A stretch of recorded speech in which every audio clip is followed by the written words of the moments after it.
situation we find ourselves in, but we've still got some good footy to be played in this final game. Fremantle won the toss. They'll be kicking to the left of screen. We're underway. Good crowd in as Sandilands wins the first knock. Barlow first at it, hungry. Jamar down on hands and knees. Subin right over the top of him twice. And it's Willing early, and we've got a push in the back, and they spread quickly. It'll be a Dockers kick, and it's 50 metres. That's a good start for Chris Mayne. He doesn't miss set shots, mate. No, he doesn't, and Lyndon Dunn into the middle of the ground doing some tagging work. Today they'll look for him to get forward as well and try and get on the scoreboard, but at that time, just grabbed his arm at the last minute when told to release. Mayne was looking for a handball, I think it was to Pearce. 50 metres is the result. Set shot for Fremantle. 35 goals 6. He's been outstanding in front of goal.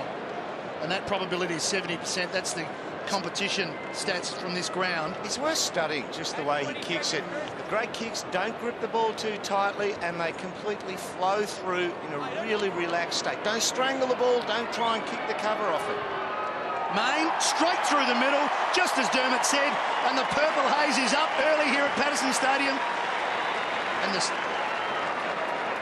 vibe is right early. Well, you look at the Fremantle Dockers, and the best part about the way they've played their footy recently is their defensive setups. They've been so good. You look at the turnovers they create forward of centre. They sit number 1 in the competition, 231 turnovers. Next best is Geelong at 208. Richmond is the surprise there at 202, something to work on for Richmond, but it's all about the Fremantle Dockers. They are big numbers that they've been able to produce since round 15. Chris Mayne. So they're the numbers since 15. Since round 15. Gee, they're in good form. I mean, they really have sneaked up on the competition, haven't they? Belted West Coast, belted North last week. I mean, they're beating sides inside the 8. Good to see. Back in the middle, and it's Fife getting just to Hill, who just lost his footing just as he went to go. Couple of slipping out there. Might go down to Jacko in a second. I walked across the ground. It seemed kind of dewy and a little bit damp, the top inch of soil. Nicholson's kick out wide. Johnson got in front. Sandilands crumbing it in the right spot. Gave it over to Duffield, who's a beautiful kick, and he finds Pavlich, the man of the moment. 60 metres out, lays it off, sees Mzungu inside 50, can play on and kick the goal for Fremantle, second in a row. Soon as he hit it, he celebrated. 2 to the Dockers. Is it a bit early, John? 12 points up already. I was just about to say, is it a little bit early for Ross to start controlling the result? That was way too easy for Fremantle because the ball wasn't that quick. Pavlich takes the mark here, and for Mzungu to get out the way he did on the offside wing, the fat side of the ground, that's just too easy. But you saw from that down the ground footage then, even Barlow split out wide against his opponent, Jack Watson, made space as well. Perfect start for the Dockers. 2 quick goals, and 12 was the magic margin. It is. It's taken 1.5 minutes of play.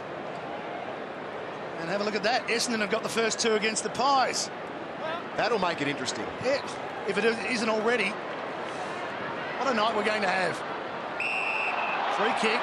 Well, he played that well. If Hayden Ballantyne's got that, he milked that. He was the one who hung on to his opponent. I think it's Nicholson on the mark.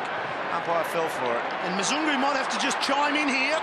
And he has, and it was too easy over the top of Blees. It wasn't intended for him. He was coming into Crumb. He takes the mark. It was a missed kick from Ballantyne, but in the end, Mzungu was good enough to take a contested mark. The kick was meant for Pavlich, who had worked quite well in the goal square, teaming up with Griffin to get himself out on the lead. The kick just obviously favoured in the end Mzungu, who took a nice mark. Third shot at goal, possibly their third goal, and Melbourne have only won one contested possession. Mzungu, this time he rides it, and it's to the wrong side of the post, so not so confident when he hit that one. Well, you're right there, 14 disposals to 1 at the moment in Fremantle's way. 3 inside 50s, 3 scores.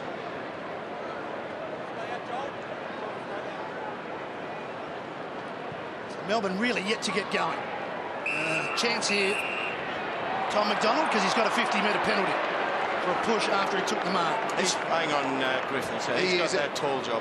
And he has had a very good year. He's been one of the good stories. He has been, Tom McDonald. Defensively, the way he his intercept marks have been quite high, averaging 6 a game for Melbourne, which is very impressive for a young player.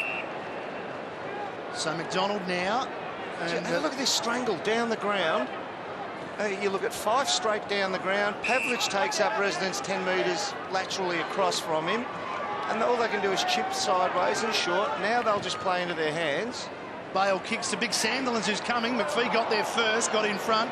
Ball at ground level now. Taken by Howe. No room for him to move. Thrown to the ground. Fife got in hard. Handball over the top, hoping for a runner. Bale gets a push. Play on the call. Comes to Ibbotson. Little give on the up. Pavlich comes in to help out. And he's looking good, the skipper.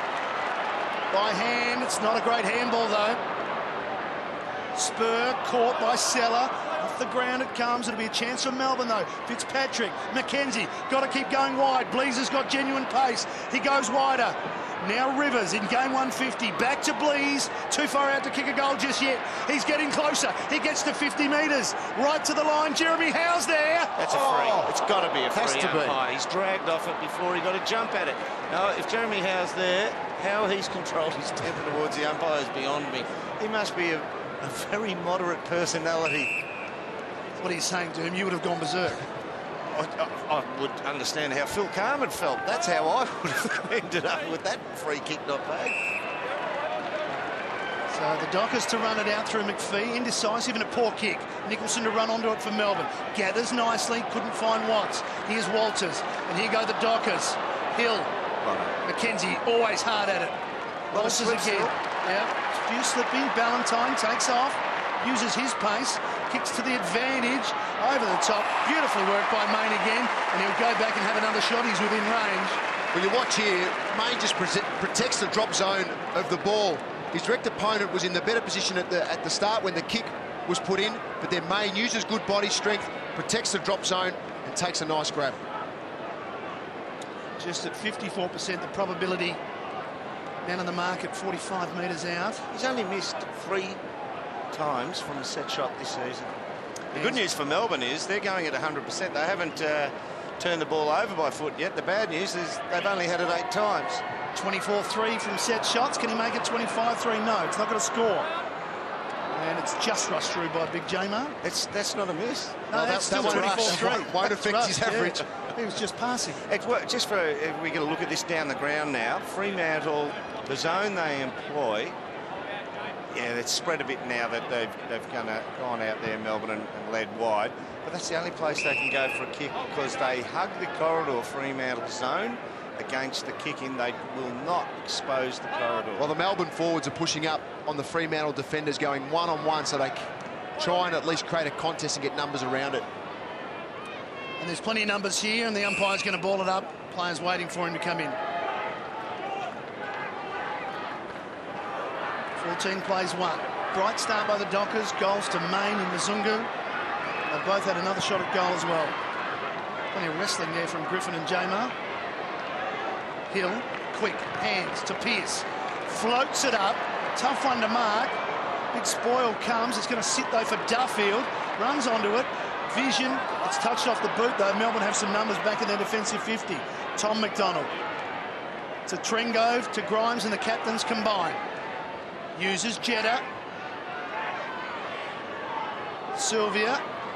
Grimes kept going with the fumble. Could be costly. Not just yet. Tapscott sees Fitzpatrick. Away he goes. Accelerates away from Dawson. Poor kick though. Dawson stayed on the contest.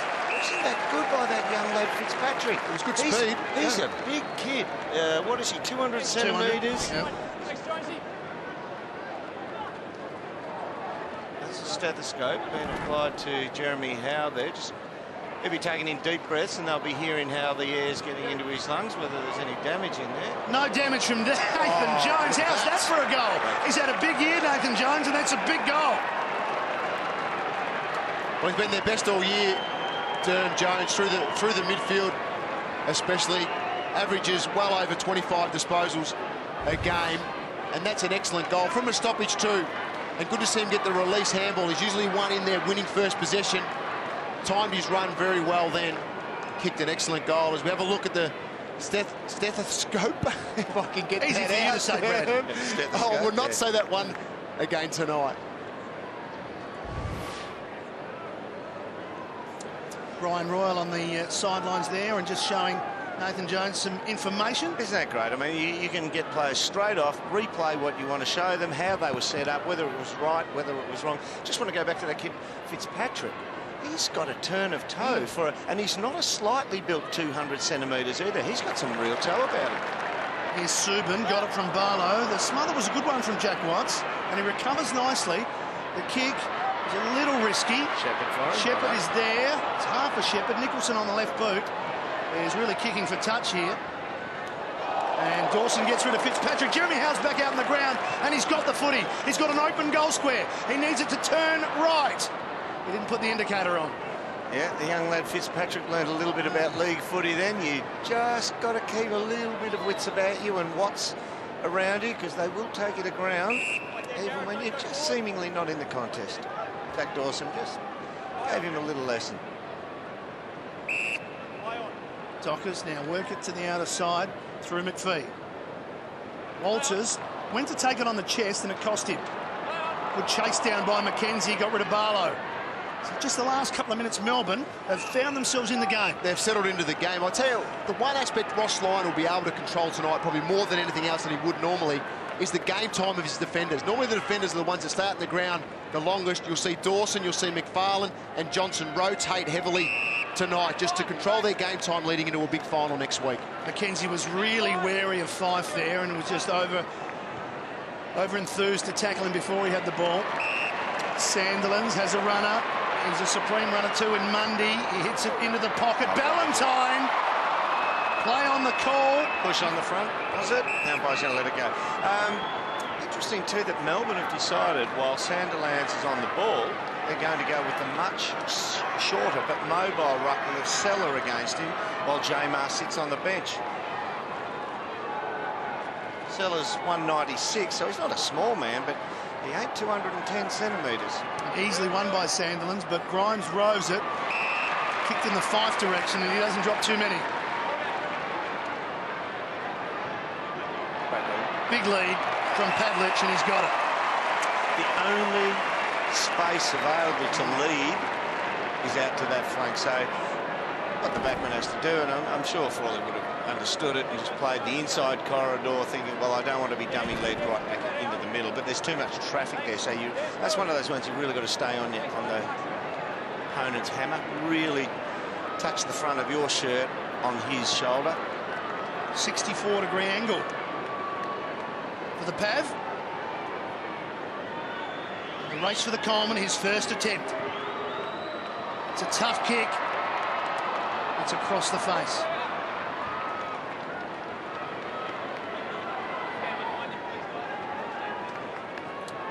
There you go. If you do those imaginary lines from down the centre square, continue the line of the centre square, there's not a Dockers player outside those lines if they extend it inside 50.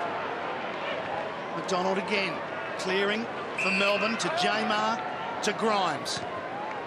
Down the line, Sellers made good position and did the right thing. Tapscott kept going. It's a pretty open forward line, but Sellers taking too long. Now Grimes. Up high he goes. Fitzpatrick at the back. Plenty of Dockers. Mazungo came flying through to spoil. So the thing with that, Salah ended up handballing to Grimes on the outside. He had Tapscott for the quick one for a similar play where Tapscott would have been able to take Dawson on with his speed and run inside 50 with the ball. Jamar down in front. Nettie tackles Fife. Good reflexes from the big ruckman. Barlow trying to extract it. So too Grimes. Umpire decides I've had enough. Look at that ball. Within 7 metres, when you've got 12 Dockers players, that's Fremantle footy for you. Little wonder why they're the #1 defensive team over the last 6 weeks. Jamar did well there, but Hill gets it to Sandilands. Barlow peels off of him. Over to Spur, clearing kick. A chase. Walters in front. McDonald at the back, and that's a win for Melbourne. Well, here's Matthew Pavlich in the pre-game. You see the big thermoskin on the thigh, protecting warming up the quad and the hamstring. It was some quad issues that kept him out of the game last week. Has taken that off now in the game. So right to go, but still taking precautions to warm himself up. Johnson in the hole, marks it nicely. The kick came in from Grimes, and the switch is quick here from Fremantle. Spur on the end of it. Zungu goes short. He's going to be honoured. It's going to be tight on the line, though. Touched. Pavlich, quick visit to the bench, coming back out. Sandilands pops it down in front, looking for Mundy. The bounce favours Fife, though. He can't get free of McDonald. Another ball up. Well, both ruckmen have had plenty of work to do in the first 10 minutes or so of play. Here, both with hands on knees after that last stoppage. Mundy flips it out the back. Howe to Bale. Trengo's kick. Johnson used the body pretty well to get rid of his opponent. And Rivers was hoping for a free kick in the back. It's going to be a Fremantle ball. Johnson looks up. Waited for Mundy to turn around, actually. When he turned around, he kicked it to him. It's a good spread by Fremantle. When you looked at Johnson then, not once did he look down the flank that he was standing on the side of. No, it just went straight there. He just looked out the other side immediately, never looked back hard over his left shoulder down the direct line. Griffin the target here, but he runs out of room. We talk about defensively a lot with Fremantle and how they've done so well since round 15. But going forward too, especially when they're slowed up, they create the space 15, 20 metres in front of the kicker, so at least one player can work with another teammate to get into that space to take an uncontested mark. Did play Melbourne in that rounds that you're talking about. In round 16 they played and won by 34 points. But on that day, Melbourne were in front at quarter time by 20 before Freo got going.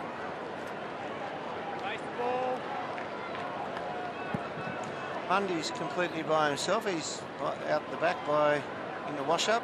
He's off the ground. Pavlich, Frawley keeps his feet.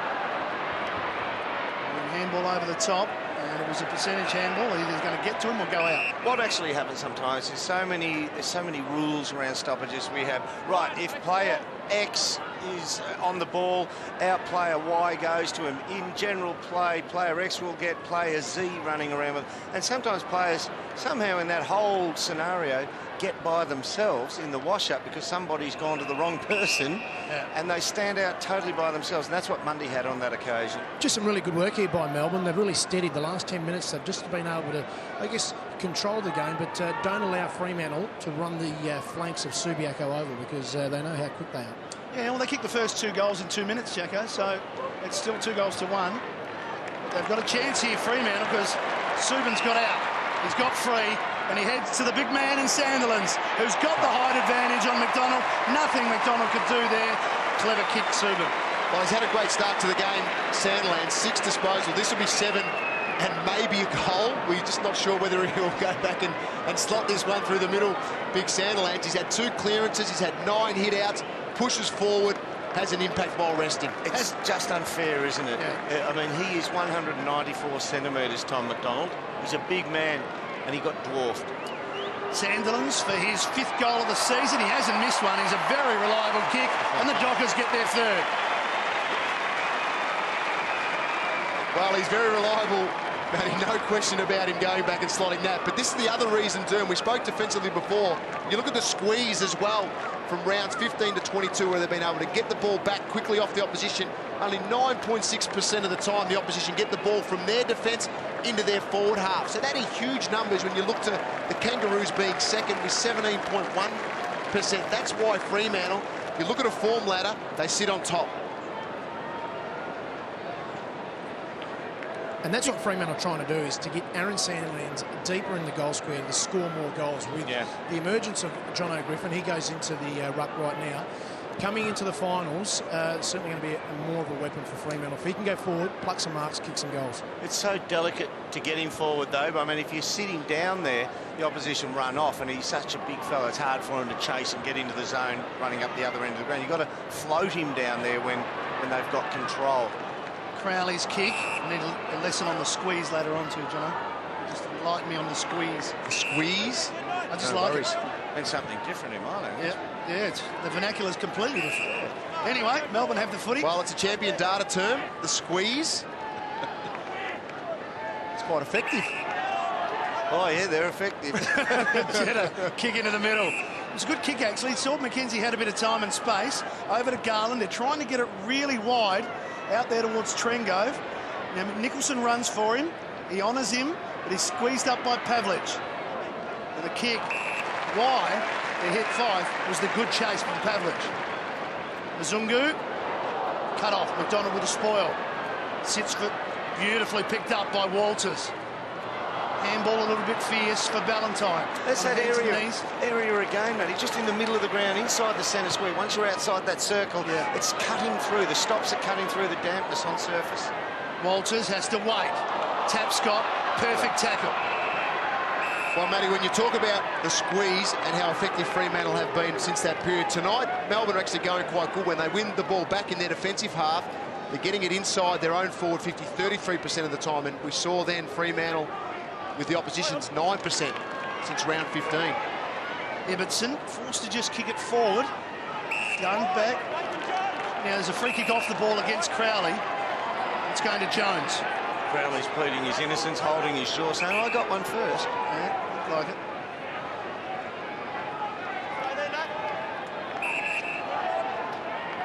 Jones, the goal kicker for Melbourne, sets it up. Now not in the vicinity, but Sandilands is. Duffield. Dockers again with the big switch. They do play this ground beautifully. They do back themselves to run. McFarlane's had a wonderful year. Kicks it up long. Look, Nicholson made good position and wants to get on with it quickly. Bad handball from Trengove, but cleaned up by Nicholson. Another bad handball. That's just sloppy footy. No real pressure there. Barlow's in a bit of trouble. Barlow's sore behind play. Got a rib problem. And you know Barlow, he loves to run and cover ground. He's not moving that well. Melbourne lucky to get that back. Trengove. To the outer side, McFarlane gets a fist in. Pearce, Mzungu. Spur, back to Mzungu. And he chips it forward to Main. Main's going to kick that in. It's terrific footy. And kicks it up high, hoping for Pavlich. Ball at the back. Ibbotson can't get there. It's still in. Well, he tried to paddle it through his legs.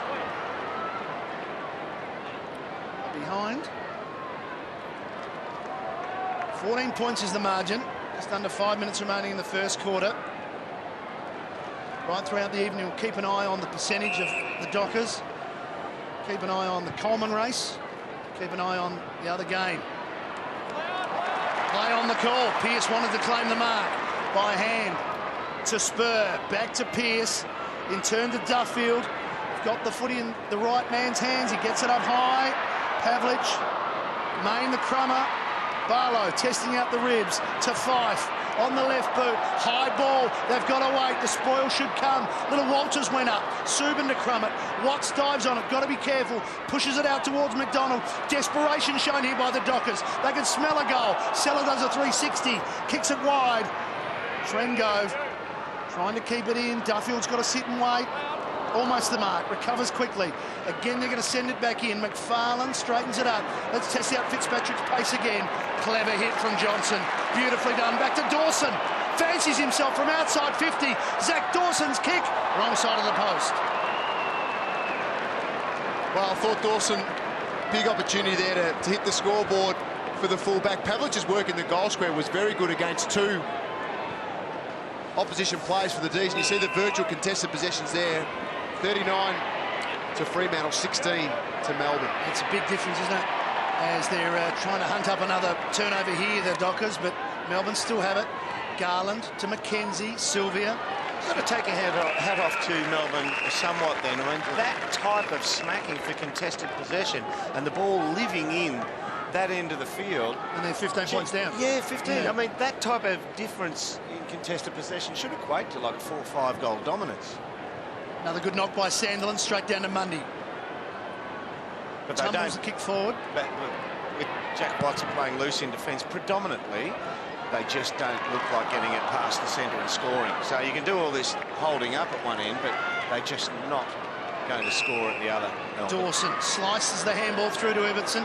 Back to Dawson, giving ground. Johnson loves to switch. McPhee, next in line, McFarlane. Next in line, Duffield. Melbourne have actually covered it pretty well. They've covered it very well because that's Fremantle's play. Get the ball back into the central corridor, either go out wide or split their opposition right down the middle. Yeah, Melbourne ran hard to cover that. And they may get the ball back, but it's out of bounds. They played man on man. And boys, Michael Barlow is just in the hands of the club doctor, so just sitting on the bench and then just having a chat, but obviously some discomfort in that rib region. No stethoscope for him, Jacko?